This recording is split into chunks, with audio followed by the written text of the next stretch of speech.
Ellie Harper sat on the hospital bed, her frail hands gripping the edge of the crisp white sheet, the wrinkles in the fabric pressing into her palms. The fluorescent light overhead flickered faintly, emitting a soft buzz like a constant reminder of where she was. The sharp smell of antiseptic clung to the air, mingling with the steady beeping of machines from the next room, creating a cold symphony she'd grown all too familiar with. This wasn't the first time she'd sat here, facing a doctor in a white coat, waiting for words that could change her life. But today, something felt different. A heavy weight pressed against her chest as if she already knew what was coming. Dr. Sanjay Kumar stood across from her, his deep brown eyes hidden behind thin-frame glasses. He adjusted them, a habit Ellie had noticed he did whenever he was about to say something important. Beside her, her mother, Clara Harper, sat on a hard plastic chair, her hands clasped tightly, her bitten-down nails a testament to sleepless, anxious nights. Her father, Tom, stood near the door, his broad shoulders, usually so steady, now slightly hunched, as if the weight of the past months had finally broken him. Ellie didn't look at them. She didn't need to. She could hear her mother's trembling breaths, her father's strained silence. They were waiting, just like she was. "Ellie," Dr. Kumar began, his voice gentle but carrying the practiced tone doctors use when the news isn't entirely good. "I have good news and some not-so-good news. The good news is that the chemotherapy is working. The cancer cells have reduced significantly. We're on the right track." Ellie felt a tiny spark flare in her chest, but it was quickly snuffed out as he paused, taking a deep breath. She knew the but was coming. It always did. "But," he continued, "to ensure the cancer doesn't come back, you'll need at least 2 more rounds of chemo. Given your current condition, I believe this gives you the best chance at a full recovery." Clara let out a shaky sigh of relief, her hand reaching out to grasp Ellie's. "That's good, right? I mean, if it's working, we just keep going." Her voice wavered as if she were trying to convince herself. Dr. Kumar pressed his lips together, his gaze shifting to Clara before returning to Ellie. "Yes, medically speaking, this is positive news, but there's another issue. Your family's insurance won't cover the full cost of the additional rounds.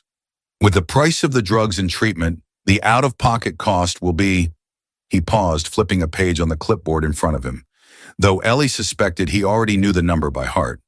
"Around $60,000, possibly more, depending on how Ellie responds to the medication." The room suddenly felt suffocating. Clara dropped Ellie's hand, her trembling fingers rising to cover her mouth. Tom stepped closer, his voice rough as he spoke. "60,000? You mean we have to pay all of that?" Dr. Kumar nodded slowly. "I'm so sorry, I know it's a huge burden. We can help look into assistance programs, but with the urgency of the situation, I'm afraid your family will have to cover most of it yourselves." Ellie didn't speak. She couldn't. Her mind spun, numbers dancing before her eyes like a cruel joke. $60,000, a sum far beyond anything her family could dream of. She knew their financial situation all too well. The savings drained from her first round of chemo, the house already mortgaged to cover hospital bills, her mother's part-time job at the grocery store, and her father's mechanic wages, barely enough to scrape by. They had nothing left. Nothing to sell, nothing to borrow, nothing to hope for. "We'll figure it out," Tom said, his voice trying to sound firm, but Ellie caught the tremor in it. He placed a hand on Clara's shoulder, but she didn't respond. She just stared at the floor, her eyes red and glistening. Ellie turned away, gazing out the small window of the hospital room. Outside, the sky was gray, heavy clouds drifting slowly, as if carrying her own despair. She wasn't afraid of dying, not exactly. She'd lived with that thought since her leukemia diagnosis 8 months ago. What she feared was watching her parents crumble, losing everything just to keep her alive for a few more months, a few more years. She didn't want to be their burden. She didn't want to be the reason they lost their home, their dreams themselves. Dr. Kumar said something else about treatment schedules, but Ellie stopped listening. His voice faded into meaningless background noise. She just wanted out of this room, away from the antiseptic smell and the cold light choking her. The car ride home was suffocatingly silent. Clara drove, her hands gripping the steering wheel so tightly her knuckles turned white. Tom sat beside her, staring out the window, occasionally coughing as if to break the stillness. Ellie sat in the back, her head resting against the glass, her vacant eyes watching the blur of passing cars. No one spoke, but the air was so thick with their unspoken fears that she felt like she was drowning in it. When they reached home, a small apartment on the outskirts of the city, Clara disappeared into the kitchen, the sound of running water from the faucet a flimsy excuse to avoid facing Ellie. Tom patted her shoulder, forcing a weak smile. "It'll be okay, kiddo, I promise." But his eyes betrayed his helplessness. Ellie nodded, saying nothing. She walked to her room, shut the door, and collapsed onto her bed. Her tiny room was the same as it had been before she got sick. Walls covered with her hand-drawn sketches, an old easel propped in the corner, and a watercolor set scattered across her desk. Art had once been everything to her. Her escape from bad days at school, her dream of one day displaying her work in a big gallery. But then cancer came, and it all stopped. She hadn't painted since, hadn't had the strength to pick up a brush, until now. Lying there, staring at the stained ceiling, Ellie's heart pounded. $60,000. The number echoed in her mind like a curse. She couldn't let her parents bear it. She couldn't let them sell the house, couldn't let them drown in debt for the rest of their lives. She had to do something, anything. And then, like a bolt of lightning cutting through the darkness, the thought struck her. Paintings. Her paintings. They'd once been her joy, her passion, her way of telling her story to the world. If she could paint again, if she could sell them, then what? Not to become a famous artist, not to chase her dreams, but to live, to save herself. Ellie sat up, her breath coming fast. She reached for the watercolor box on her desk, popped it open, her trembling fingers brushing the dried-out tubes. It had been so long since she'd painted, but the feeling was still there. The freedom, the control that only art could give her. She didn't know if she could do it, didn't know if anyone would buy her work. But she knew one thing. She couldn't sit here waiting for a miracle. If there was a miracle to be had, she'd make it herself. By the next morning, Ellie had made up her mind. She'd set up a sidewalk stall in the city. She'd paint, she'd sell, she'd fight. Not for fame, not for dreams, but for her life. And for the first time in months, she felt a tiny, fragile spark of hope, faint but enough to pierce the darkness inside her. In the early morning, the first rays of sunlight slipped through the towering buildings, casting faint streaks of light onto the bustling city sidewalk. Ellie Harper stood beside a small folding table, her trembling hands arranging her paintings on the scarred wooden surface. The brushstrokes of blue, fiery red, and shimmering gold on the canvases reflected her soul, fragments of a world she'd once dreamed of before illness struck. Clara, her mother, stood nearby, her tired eyes brightening slightly as she watched her daughter take action. "Are you sure you want to do this?" she asked, her voice soft, as if afraid to shatter Ellie's fragile resolve. "I have to try, Mom," Ellie replied, not looking up. She placed a handwritten sign in front of the table. Original art, fundraising for cancer treatment. The writing was messy, but the message was clear. This wasn't a hobby or an art project. This was her fight. Clara nodded, saying nothing more. She helped Ellie secure a tarp for shade, then stepped back, her hands clasped as if in prayer. "I'll come pick you up after my shift," she said, then walked away, her small figure disappearing into the crowd. Ellie took a deep breath, feeling the damp morning air fill her lungs. She wore an oversized hoodie to hide her thin frame, her short hair falling messily over her forehead. A remnant of chemo. She didn't want anyone looking at her with pity. She just wanted them to see her art. The sidewalk grew busy. Commuters rushed past, earbuds in, eyes glued to their phones.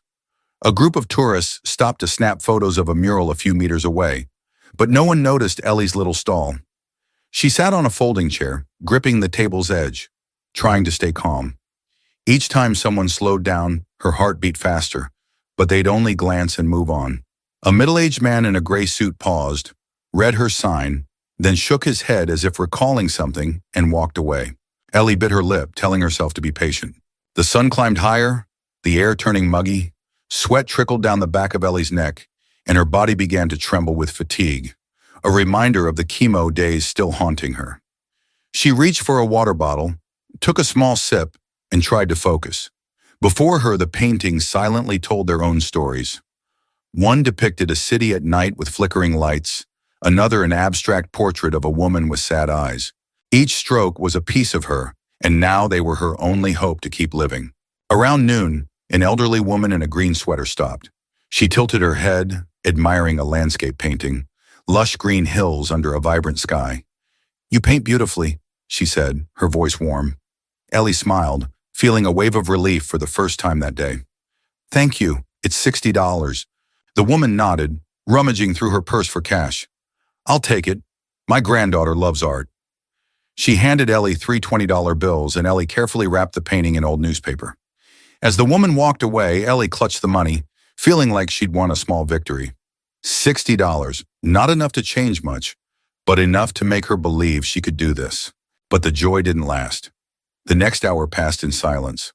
People streamed by, but no one stopped. A young girl in workout clothes glanced at the stall, then whispered something to her friend before they both giggled and walked off. Ellie's face burned, not from the sun but from embarrassment. She wondered if they were laughing at her, a sick girl sitting on the sidewalk, trying to sell paintings no one cared about. By afternoon, a man in a shiny leather jacket, hair slicked back with gel, sauntered up. He stood in front of the stall, hands on hips, eyeing the paintings with a smirk. "Nobody buys hand-painted stuff anymore, kid," he said, his tone mocking. "This is the age of digital, prints, or TikTok crap. You should try making videos, Cancer Girl Paints. That might actually get you some cash." Ellie felt her blood boil. She wanted to scream at him, to tell him she didn't need advice from someone who knew nothing about her or what she was going through. But she just clenched her fists under the table, her voice icy. "I don't need your opinion. I just need to sell my art." The man shrugged, smirked, and walked off, leaving Ellie with a simmering anger in her chest. She told herself not to let his words shake her. She wasn't here to prove anything to anyone. She was here to survive. The sun began to set, casting a golden-orange glow across the sidewalk. Ellie counted her money, still just $60 from the one painting she'd sold. She looked at the remaining canvases, a wave of defeat washing over her. But then, as she started packing up, an elderly couple approached. The husband, with white hair, pointed to a small painting, a country road lined with trees bending in the wind. "How much for this one?" he asked. $50, Ellie replied, her voice hoarse with exhaustion. The wife smiled. "We'll take it. It looks like my childhood hometown." They handed her the money, and Ellie wrapped the painting with shaking hands. As they walked away, she sat down, covering her face, fighting back tears. 2 paintings, $110. It wasn't much, but it was a start. She closed her eyes, letting that small victory soothe the ache in her body. The second day, Ellie returned with renewed determination. She brought different paintings, rearranged them to catch more eyes. The crowd remained indifferent, but she didn't mind as much. She focused on the brushstrokes in her mind, imagining new pieces she'd paint when she got home. A man in a business suit stopped, read her sign, then quietly placed $20 on the table without buying anything. "Good luck," he said before walking off. Ellie stared at the bill, unsure whether to feel grateful or hurt. She didn't want pity, but she tucked the money into her pocket, telling herself everything counted.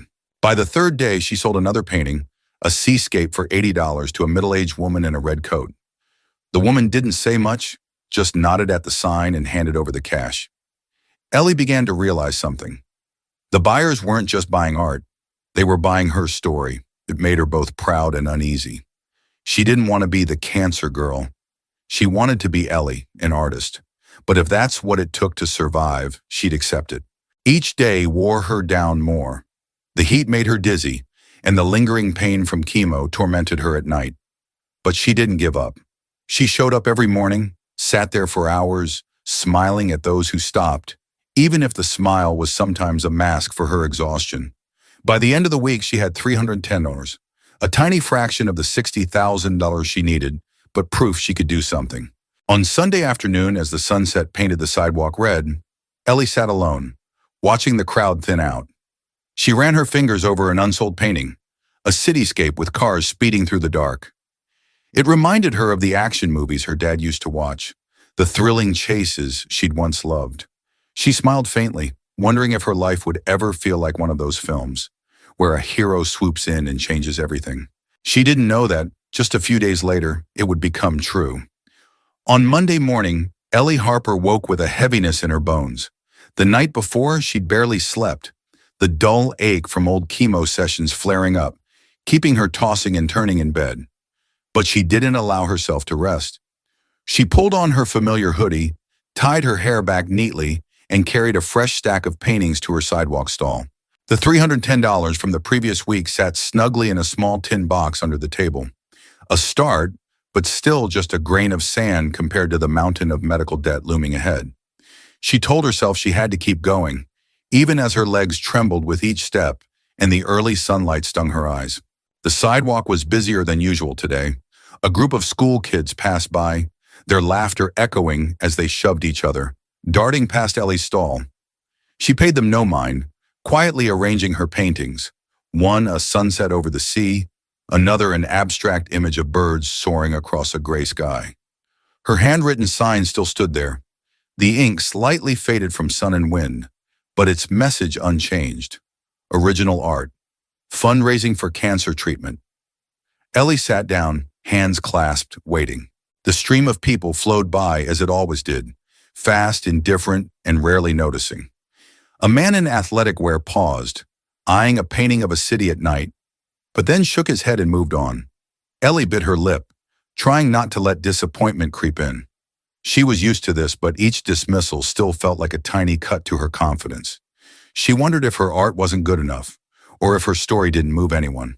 Around noon, as the heat grew intense, a woman appeared. She looked to be in her late 20s, dressed in a simple white blouse, her brown hair tied back in a high ponytail. A canvas tote bag hung across her shoulder, and a small badge peeked out near her chest, a sign of a journalist. Ellie didn't notice at first, not until the woman stopped at her stall, her eyes lighting up as she took in the paintings. "These are really beautiful," she said, her voice soft but brimming with curiosity. She tilted her head, studying a cityscape with towering buildings under moonlight. "Did you paint all of these?" Ellie looked up, slightly startled. Few people spoke to her directly like this. "Yes," she replied, her voice raspy from hours of silence. "They're all mine." The woman smiled, sliding her tote bag forward and pulling out a small notebook. "I'm Mia Torres. I write for a local art blog. Not a big one, but I love finding hidden talent in the city. Mind if I take some photos?" Ellie blinked, unsure if she'd heard right. "Photos? You mean of my stall?" "Exactly," Mia nodded, already pulling out her phone. "These paintings have soul. And..." She glanced at the sign, her gaze lingering as she read the words. "Your story too. I think people should know about it." Ellie's throat tightened. She wasn't used to talking about herself, especially to strangers. But something in Mia's tone, genuine, without a trace of pity, made her nod. "Okay, go ahead and take them." Mia didn't hesitate. She moved around the stall, snapping shots of the paintings from different angles, then turned to Ellie. "Do you mind if I photograph you too? Just to make the story come alive." Ellie hesitated, her hand instinctively tugging her hoodie to cover more of her face. She didn't want to look like a patient, gaunt, pale, with dark circles under her eyes. But then she took a breath and sat up straighter. "Fine. Just don't make me look too bad, okay?" Mia laughed. "No chance. You look stronger than you think." She clicked the shutter a few times, then sat beside Ellie, opening her notebook. "Now tell me, why are you here? What's the story behind these paintings?" Ellie looked down at her hands, her thin fingers clasped tightly. She didn't know where to start, but then the words spilled out, as if they'd been waiting too long to be spoken. "I have leukemia," she said, her voice steady, like she was telling someone else's story. "It's been 8 months. Chemo's helping, but I need 2 more rounds. My family can't afford it. Insurance won't cover everything. I don't want my parents to lose it all, so I paint. I sell these to pay for my treatment." Mia stopped writing, looking up at Ellie. "God," she whispered, not with pity but with awe. "How old are you?" 18, Ellie answered. 18, Mia repeated as if she couldn't believe it. She jotted something down, then pressed on. "How long have you been doing this?" "Just a week. I don't know if it'll work, but I have to try. I don't have any other options." Mia nodded, her eyes sparking with an idea. "Would you mind if I wrote about this? I mean, not just the art, but you. What you're doing. It deserves to be seen." Ellie shrugged, trying to seem nonchalant, though her heart pounded. "If you think it'll help, go for it." Mia smiled, standing up. "I'll make it good." "Thanks, Ellie. I'll send you the link when it's up, okay?" She scribbled Ellie's phone number in her notebook, then left, her steps brisk as if carrying a mission. Ellie sat alone again, unsure what had just happened. She didn't pin much hope on it, just a post on a small blog. Maybe no one would read it. But as she looked at the paintings in front of her, a tiny spark flickered in her chest. Maybe, just maybe, someone would see her. The next morning, Ellie arrived at the stall earlier than usual. She brought a new painting, a rainy street scene, raindrops glinting under streetlights. She'd finished it the night before, when the pain had eased and she needed something to keep her hands busy. As she sat up, her phone buzzed in her pocket. A text from an unknown number. "Hi, Ellie, it's Mia. The post is live. Check this link." Ellie opened it, her hands trembling slightly. The blog loaded with a bold headline, "Teen Artist Paints to Fight Cancer." Below were photos of her stall, the paintings vivid in the sunlight, and a close-up of her behind the table, her gaze resolute despite her tired face. The article told her story, her illness, the financial burden, her determination to save herself through art. Mia wrote, "Ellie Harper isn't just a talented artist. She's a warrior. Each brushstroke is a strike against fate." Ellie finished reading, a strange mix of pride and embarrassment swelling inside her. She wasn't used to being called a warrior. She was just a girl trying to survive. But then she noticed something. The post had over 2,000 shares in just a few hours. Comments flooded in. "She's amazing. I want to buy a painting." This story made me cry. Before she could process it, a young woman about 30 approached the stall. "You're Ellie, right?" she asked, her voice excited. "I read about you this morning. I want this one." She pointed to the new rain painting, pulling out $100 from her wallet. Ellie froze, then hurriedly wrapped it, her hands shaking so much she nearly dropped the money. Less than an hour later, a man in a denim jacket arrived. "Saw you online. How much for this?" He picked an abstract portrait, handing over $80 without haggling. Ellie started to feel dizzy, not from fatigue, but from the unbelievable turn of events. By midday, she'd sold 4 paintings, earning an extra $350. Her stall, once ignored, now drew strangers, some to offer encouragement, others to buy. A teenage girl with blue-dyed hair dragged her mom over. "Mom, I want this one." She pointed to the seascape, eyes gleaming. The mother smiled, giving Ellie $70. "You're so brave," she said, her voice thick. Ellie nodded, unsure how to respond. Brave felt foreign, but she didn't argue. By day's end, Ellie counted $710 in the tin, plus the $310 from last week, totaling over $1,000. It was still small compared to her goal, but more than she dared dream of after 1 week. When Clara came to pick her up, she saw the money and pulled Ellie into a tight hug. "You did it," she whispered, tears streaming down her face. Ellie smiled, but worry lingered in her chest. Mia's article had changed everything, but she knew it wasn't enough. She needed more. More paintings, more buyers, more hope. She didn't know that, just a few days later, someone would appear and turn her small dream into a reality beyond her wildest imagination. The afternoon sun hung low over the city, casting long shadows across the bustling sidewalk where Ellie Harper sat behind her modest art stand. The air was thick with the hum of traffic and the chatter of pedestrians, a relentless rhythm she'd grown accustomed to over the past week. Her hands rested on her knees, fingers stained with faint traces of paint from the night before, when she'd stayed up late finishing a new piece, a gritty urban chase scene, all sharp lines and muted grays, inspired by the action movies her dad used to watch. She'd sold a few more paintings since Mia's article went live, pushing her total earnings past the $1,000 mark. But the weight of her goal, $60,000, still loomed like a storm cloud she couldn't outrun. Ellie wiped a bead of sweat from her forehead, her body protesting the hours spent on the hard metal stool. The dizziness was creeping in again, a cruel reminder of the chemo still lingering in her system, but she pushed it down. She couldn't afford to stop, not now, not when people were finally starting to notice her. A young couple slowed their pace, glancing at her canvases, and her heart lifted for a moment. But they murmured something to each other and kept walking, leaving her with nothing but the echo of their footsteps. She exhaled slowly, gripping the edge of the table to steady herself. Hope was a fragile thing, and hers felt like it was fraying at the edges. Then, without warning, the air shifted. It wasn't a sound or a movement she could pinpoint, just a sudden stillness that cut through the city's chaos like a blade. She felt it before she saw him, a tall figure standing in front of her stand, hands tucked into the pockets of a worn leather jacket, a cap pulled low over his face. He didn't fidget or glance at his phone like the others. He just stood there, completely still, his presence heavy and deliberate. Ellie barely registered him at first, her mind dulled by fatigue. Another passerby, she thought, another pair of eyes that would skim her work and move on. "See anything you like?" she asked, her voice hoarse from the long day. It was her standard line, one she'd repeated dozens of times with little result. The man tilted his head slightly, his gaze fixed on the paintings. "Depends," he said, his voice low and gravelly, with a clipped edge that made her sit up straighter. "What's the story behind these?" Ellie blinked, caught off guard. Most people asked about prices, not stories. She studied him for a moment, trying to place why he felt different. His face was shadowed by the cap, but there was something in his stance, broad shoulders squared, feet planted firm, that reminded her of the tough guys in those old action flicks. She cleared her throat, pushing past the dryness. "I paint because I have to," she said simply.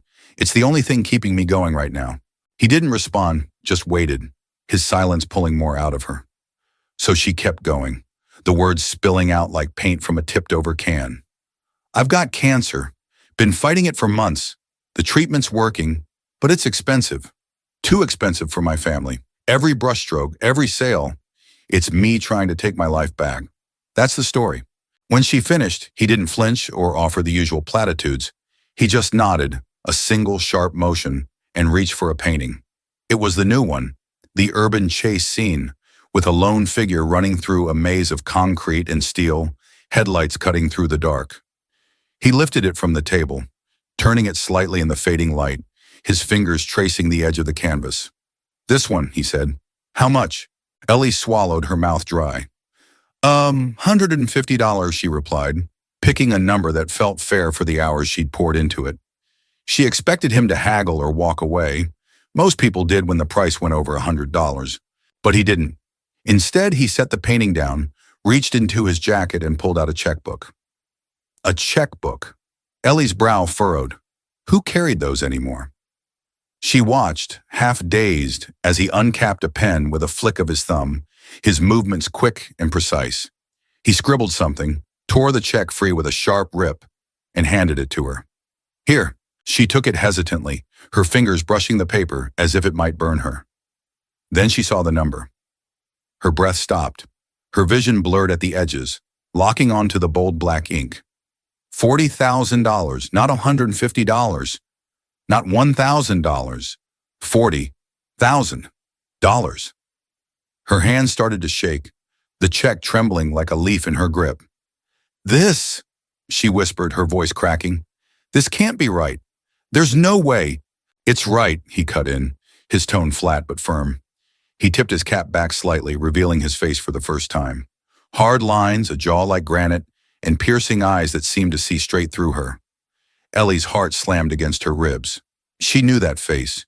She'd seen it on movie posters, in trailers her dad used to play on repeat. The Transporter, Crank, The Expendables. Jason Statham. The Jason Statham. Standing here in front of her tiny art stand, like he'd just walked off a set and into her life. She shook her head, words failing her. "I can't take this. It's too much." "It's not charity," he said, cutting her off again. His voice was gruff. No nonsense, the kind that didn't leave room for argument.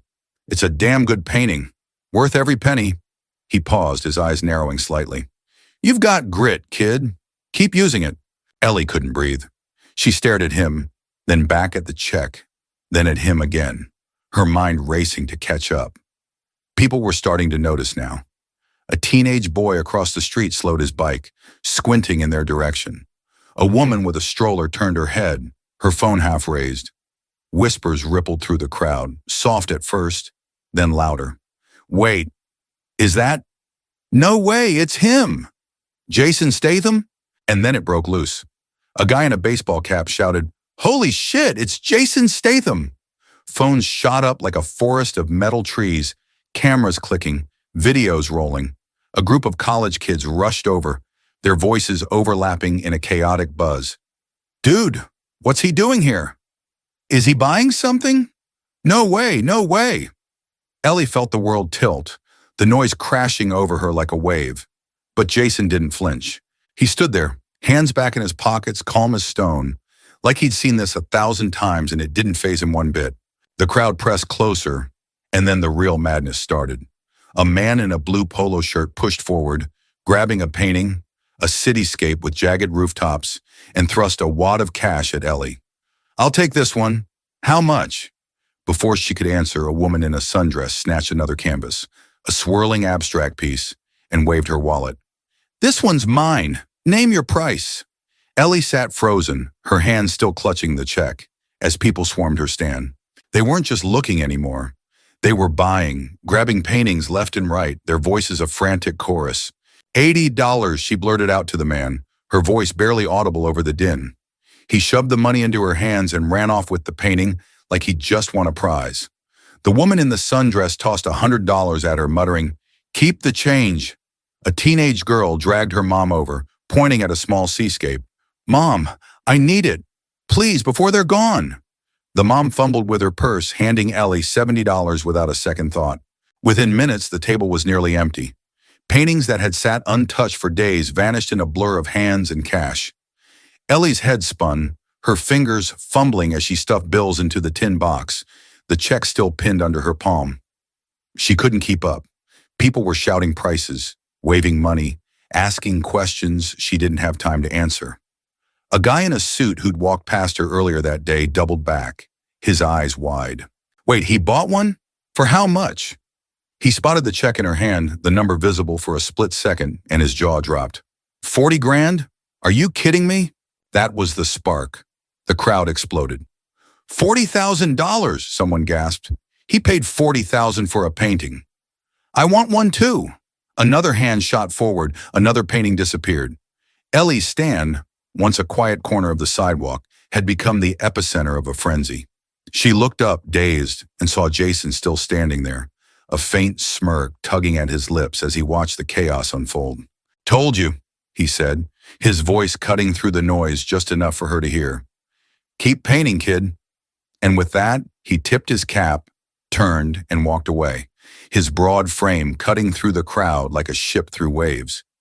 People parted for him, some still snapping photos, others too stunned to move. Ellie watched him go, her chest tight with something she couldn't name. Gratitude, disbelief, hope. By the time the sun dipped below the skyline, her stand was bare. Every painting was gone. The tin box overflowed with crumpled bills, hundreds of dollars she hadn't had time to count. The check sat on top, its impossible number staring back at her. She pressed her hands to her face, breathing hard, trying to process what had just happened. The sidewalk was still buzzing, stragglers lingering to take pictures of the empty table, whispering about the movie star who'd turned her world upside down. Clara arrived to pick her up, her eyes widening at the sight. Ellie, what happened? She stammered, stepping out of the car. Ellie looked up, her voice trembling but steady. Jason Statham bought my painting, Mom, for $40,000. She held up the check, and Clara's hands flew to her mouth, tears spilling over. They hugged, right there on the sidewalk, the city blurring around them. But even as she clung to her mom, Ellie knew this wasn't the end. It was something bigger, something wild and unstoppable. Her phone buzzed in her pocket, a flood of notifications lighting up the screen. She didn't need to look to know what was coming.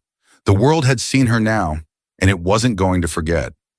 Ellie Harper sat in the back seat of her mom's beat-up sedan, the tin box of cash rattling on her lap as Clara drove them home through the city's twilight glow. The check from Jason Statham, $40,000 in bold, unmistakable ink, lay tucked inside, its weight more than just paper. Her hands still trembled, not from exhaustion, but from the sheer impossibility of what had happened. The sidewalk frenzy replayed in her mind, the crowd surging, paintings vanishing, voices shouting over each other. And him, Jason Statham, walking away with that quiet smirk, leaving her life irrevocably changed. She pressed her forehead against the cool window, watching the streetlights blur past, trying to anchor herself in a world that suddenly felt unreal. When they pulled into the driveway of their small apartment, Ellie's phone was already buzzing nonstop. She'd silenced it back at the stand when the notifications started piling up. But now, as she stepped inside, she couldn't ignore it any longer. Clara set her keys down, her face still streaked with tear tracks, and turned to Ellie. "You okay, sweetheart?" she asked, her voice soft but shaky. "I don't know," Ellie admitted, pulling the phone from her pocket. The screen lit up with a flood of alerts, texts, emails, social media tags. Her heart thudded as she swiped it open. The first message was from Ryan, her best friend. "Ellie, you're everywhere. Check this out." A link followed. She clicked it, and her breath caught. A news headline screamed across the screen, "Jason Statham drops $40,000 on teens painting, and you won't believe why." Below it, a grainy photo captured the moment he handed her the check, her stunned face half hidden by the hoodie, his leather jacket unmistakable. She scrolled and more headlines piled up. Hollywood action star saves young artist battling cancer. Teens art stand goes viral after Statham's surprise visit. Videos were everywhere. Someone had caught the whole thing on their phone, from his gruff, "It's a damn good painting," to the crowd's eruption. The clip already had 5 million views, climbing by the second. "Oh my God," Ellie whispered, sinking onto the couch. Clara peered over her shoulder, her eyes widening. "Is that real?" her mom asked, as if saying it out loud might make it disappear. Before Ellie could answer, the phone rang. It was Ryan. She hit accept, and his voice burst through, loud and frantic. "Ellie, do you have any idea what's happening? You're trending, like #1 on Twitter. People are losing their minds over this." What? Ellie stammered, her brain struggling to keep up. "Dude, check your messages. I bet you've got 1 million people trying to reach you. This is insane." Ryan laughed, a wild, giddy sound. "Jason freaking Statham, man. I told you those action movie vibes in your paintings were gold." Ellie hung up, her hands shaking as she opened her inbox. Ryan wasn't exaggerating. Messages flooded in, not just from friends, but from strangers. Hundreds, then thousands of them. "Hi, Ellie, I saw your story. Can I buy a painting? Do you ship to Ohio? Your art is incredible. I'd pay anything for a commission. Just name your price. My son has cancer too. Your strength gives us hope. I'd love to support you with a purchase." She scrolled, her eyes stinging as the words blurred together. People from London, Sydney, Tokyo, places she'd only dreamed of, wanted her art. Some offered donations, others begged for custom pieces. A few even asked for interviews. Clara sat beside her, reading over her shoulder. "Ellie, this is unbelievable," she said, her voice breaking. "Look at all these people. They see you." Ellie nodded, but she couldn't speak. Her chest tightened, a mix of awe and fear swirling inside her. She'd wanted to be seen, but not like this. Not as a headline, a viral moment, a symbol. She was just a girl with a paintbrush, trying to survive. Now the world was watching, and she didn't know if she was ready. By the next morning, the chaos had only grown. Ellie woke to find her phone dead. It had run out of battery overnight from the constant notifications. She plugged it in, and when it powered back on, the screen erupted again. News vans had started circling their neighborhood, reporters knocking on the door until Tom, her dad, chased them off with a broom and a string of curses. "Leave my kid alone," he'd shouted, his voice hoarse but fierce. Inside, the family huddled in the living room, the TV blaring coverage of Ellie's story. A morning show host gushed, "This is the feel-good moment we all needed. Jason Statham proving he's a hero off-screen too." Then came the email that stopped her cold. It was from a gallery owner in the city center, a name she recognized from art magazines she used to flip through in the library. Subject, Gallery Opportunity. She opened it with trembling fingers. "Dear Ellie, I'm Margaret Klein from Klein Contemporary. Your story and your talent have caught our attention. We'd love to feature your work in our upcoming exhibition next month. Please let's discuss further. Congratulations on your incredible journey." Ellie stared at the screen, her pulse racing. A gallery. A real gallery. The kind of place she dreamed of as a kid, sketching in her room while her parents thought it was just a phase. She showed it to Clara and Tom, who exchanged a look of disbelief before pulling her into a hug. "You did it, kiddo," Tom said, his voice thick. "You're going places." But it wasn't just the gallery. Orders kept pouring in. Dozens, then hundreds. People sent money through online platforms, some buying prints she didn't even have yet, others commissioning pieces based on blurry photos from Mia's blog. By the end of the week, Ellie had racked up over $15,000 in sales and donations, on top of Statham's $40,000. She sat with her parents at the kitchen table, counting it all, the numbers climbing until they hit $55,000. It wasn't the full $60,000 yet, but it was close, so close she could taste it. Clara called Dr. Kumar that night, her voice steady for the first time in months. "We've got the money," she said. "Schedule the next round. We're ready." Ellie overheard, and for once the fear didn't come. She felt something else. Relief, maybe even strength. A month later, Ellie walked into the hospital for her final chemo session. The fluorescent light still buzzed, the antiseptic smell still stung her nose. But this time, it was different. Every bill was paid, every debt erased. The $40,000 from Statham had covered the bulk, and the rest, sales, donations, a few small grants Dr. Kumar had found, had filled the gap. She sat in the stiff chair, the IV dripping into her arm, and closed her eyes. The treatment was brutal, her body aching as the drugs coursed through her, but she wasn't scared anymore. Outside the sterile room, a future waited, one she'd fought for, one she'd painted into existence. When it was over, she stepped outside, the cool air hitting her face. Clara and Tom were there, waiting in the car, their smiles brighter than she'd seen in years. "Let's go home," Clara said, and Ellie nodded, feeling lighter than she ever had. That night, as she unpacked her art supplies, new ones, bought with her earnings, something slipped out of the box. A plain envelope, no return address. She opened it, and a handwritten note fell into her lap. The script was sharp, no frills. "Ellie, you've got guts. That's rare. Keep fighting. J.S." Her breath hitched. Jason Statham.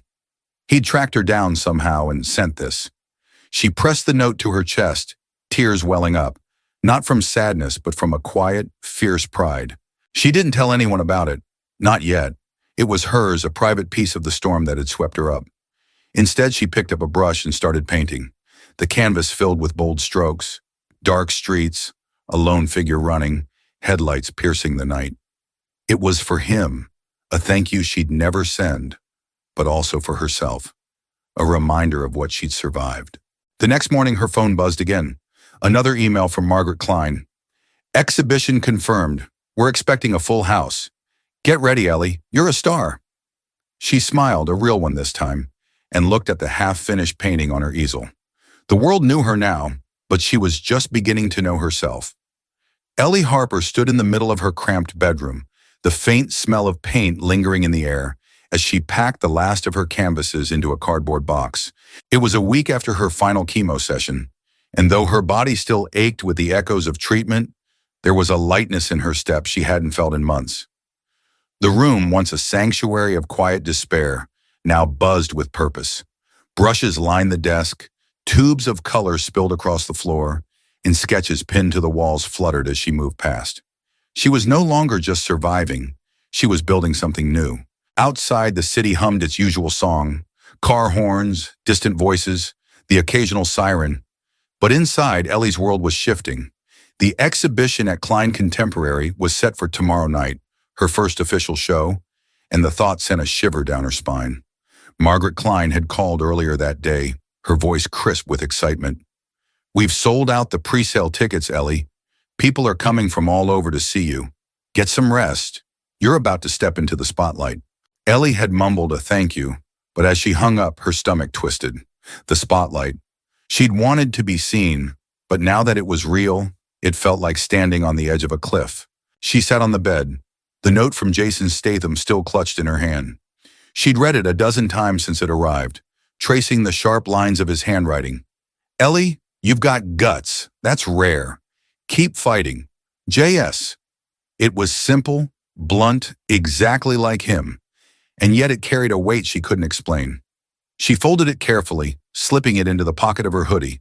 She wouldn't frame it or show it off. It was hers, a quiet tether to the moment that had changed everything. The past month had been a blur. After Statham's $40,000 check and the flood of sales that followed, Ellie's life had spiraled into something she barely recognized. The money, over $55,000 by the end, had paid off her treatment, lifting the crushing burden from her parents' shoulders. Clara had cried for days, relief spilling out in waves, while Tom had taken to bragging about her to anyone who'd listen, his gruff voice swelling with pride. "That's my girl," he'd say, slapping a hand on the kitchen table. "Tougher than me, that's for damn sure." But it wasn't just the money. Orders kept coming, hundreds of them, from strangers who'd seen her story online. She'd spent nights painting until her hands cramped, filling commissions for people across the globe. A woman in Texas wanted a desert scene for her daughter's room. A man in London requested a portrait of his late wife, based on a photo he'd sent with a trembling note. "You've given me hope, Ellie. Thank you." Each piece was a lifeline, not just for her, but for them, and she poured herself into every stroke. The gallery offer had sealed it. Klein Contemporary wasn't just a local spot. It was a name, a place where real artists showed their work. Margaret had visited her at home a week ago, a tall woman with silver hair and a no-nonsense air, flipping through Ellie's sketches with a critical eye. "You've got raw talent," she'd said, tapping a finger on a painting of a stormy sky, "and a story that sells. Let's make this big." Ellie had nodded, too stunned to argue, and now here she was, on the cusp of something she'd never dared dream. The night of the exhibition arrived faster than she expected. Clara helped her into a simple black dress. Nothing fancy, but it felt right. And Tom drove them downtown, the car rattling over potholes as he muttered about traffic. When they reached the gallery, Ellie froze. A crowd spilled out onto the street, people clutching tickets, their voices a low roar. A banner hung above the entrance. "Ellie Harper, Art from the Edge." Her name in bold white letters glowed under the lights. Inside, the space was alive.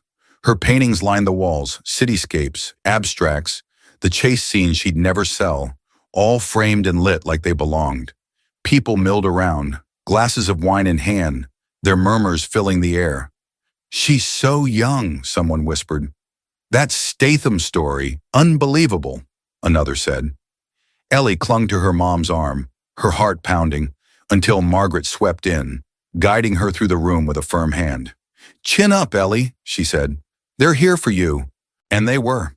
Strangers shook her hand, their eyes bright with admiration. A woman in a red coat bought 2 pieces on the spot, handing over a check with a smile. "You're an inspiration," she said, and Ellie managed a quiet, "Thank you," her voice barely audible. Ryan showed up halfway through, his grin wide as he pulled her into a hug. "Told you you'd make it," he said, and she laughed, the sound shaky but real. The night blurred into a montage of faces and voices. But one moment stood out. A girl, maybe 12, approached her, clutching a sketchbook. "I draw too," she said, her voice small. "I saw you on TV. It made me think I could do it, even though I'm sick."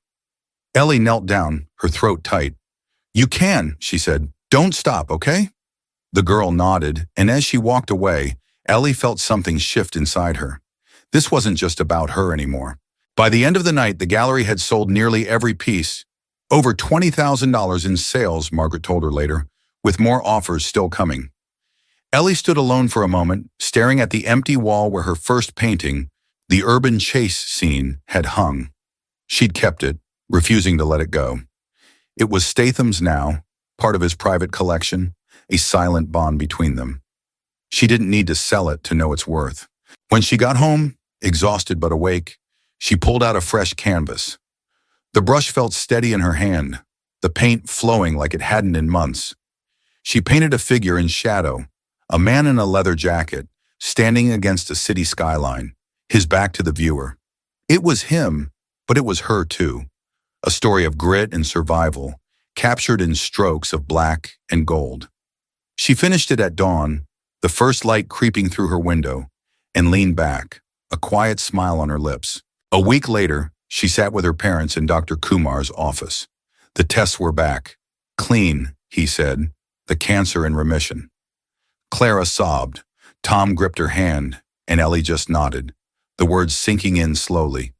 She was free, not just from the bills, but from the shadow that had loomed over her for so long.